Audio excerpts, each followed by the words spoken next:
All right, everyone, settle in. Today, we're talking about the sacred text, the gospel, the never-ending treadmill of entrepreneurial enlightenment, the lean startup as preached by the prophet Eric Ries.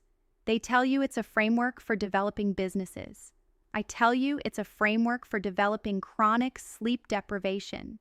It's a beautiful, continuous cycle of transforming ideas into products, measuring customer reactions, and then deciding whether to persevere or pivot. Or, as I like to call it, build, measure, learn, and then panic.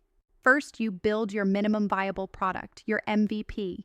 This is the version of your new product that allows you to gather the maximum amount of validated learning with the least amount of effort.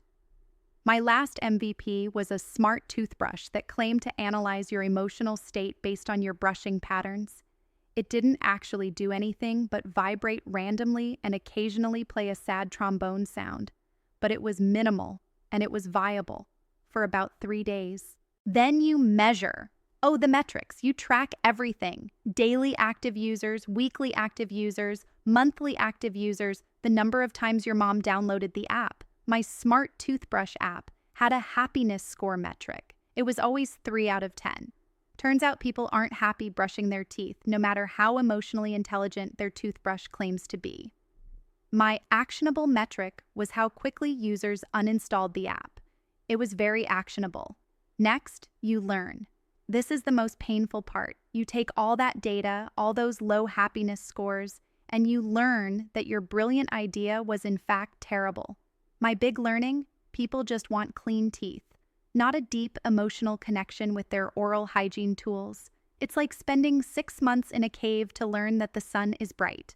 But hey, it's validated learning. And it only cost us $250,000. And then, the grand finale, you pivot.